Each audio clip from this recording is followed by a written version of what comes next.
টানা বৃষ্টিতে ফেনীর পরিস্থিতি জানাতে সরাসরি যুক্ত হচ্ছেন সহকর্মী আরিফুল ইসলাম।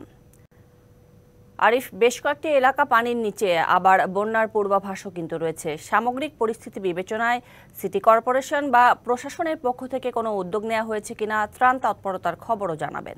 নিশ্চয়ই তরুণী, যে বিষয়টি আসলে আপনি প্রশ্ন করছেন সেটা উত্তর দিয়ে শুরু করতে চাই যে সংশ্লিষ্ট বা দায়িত্বশীল যারা আছেন তারা কোনো এই যারা অবহেলিত বা দুর্ভোগে ভুক্তভোগী যারা আছেন তাদের বিষয়ে কোনো কিছু আছে কিনা।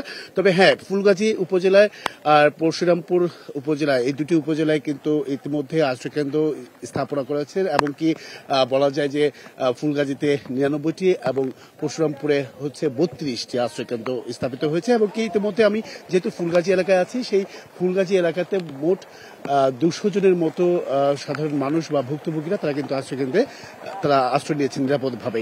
তো সেক্ষেত্রে আমি একটু জানাতে চাই তরুণী, এখনকার যে পরিস্থিতি সেটা হচ্ছে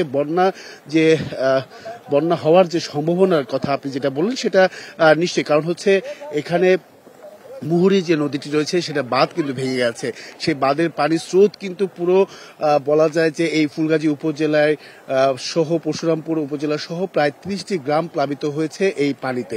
ইতিমধ্যেই আপনি জানেন যে দুদিন বৃষ্টি হয়েছে, সেই টানা বৃষ্টি যেহেতু মাঝারি ধরনের বৃষ্টি, আর আবহাওয়া অধিদপ্তর বলছে যে 12 তারিখের পর থেকে, এই মাসের ঠিক 12 তারিখের পর থেকে কিন্তু ভারী বৃষ্টি হওয়ার সম্ভাবনা রয়েছে, এতে করে শঙ্কা বলছেন। তাই এর পাশাপাশি একটা বিষয় জানা রাখি যে সেনাবাহিনীর পক্ষ থেকেও কিন্তু এই সমস্ত এলাকায় এই পরিস্থিতি মোকাবেলার জন্য সাধারণ মানুষ কিভাবে আছেন সেই ভুক্তভোগীর জন্য কিন্তু তারা বিভিন্নভাবে সহযোগিতা করে যাচ্ছেন। শুধুমাত্র সেনাবাহিনী নয়, আইন শৃঙ্খলা বাহিনীও রয়েছেন এবং কি অনেকেই আমরা দেখেছি যে জাল ফেলতে হচ্ছে।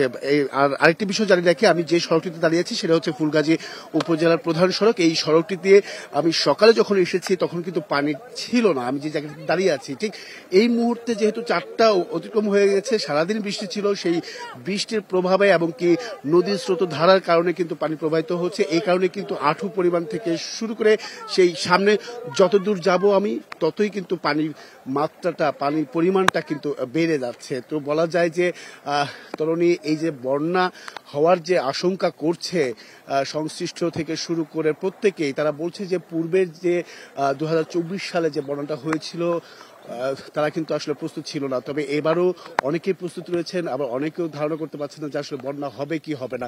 তো সেটা নিয়ে আসলে একটা টানাপোড়েনের মধ্যে রয়েছে সাধারণ ভুক্তভোগীরা। তো তারপরেও তারা চাচ্ছেন যে এখন পর্যন্ত ত্রাণ বা সেরকম কোনো আসলে তেমন কোনো তারা আর্থিক সহযোগিতা পায়নি, তাই তারা সংশ্লিষ্টদের কাছ থেকে তারা এই ধরনের সহযোগিতা চাচ্ছেন এবং কি প্রত্যাশা করছেন। এই ছিল তরুণী এখান থেকে সবশেষ। তরুণী আরিফ, ধন্যবাদ আপনাকে বিস্তারিতভাবে জানানোর জন্য।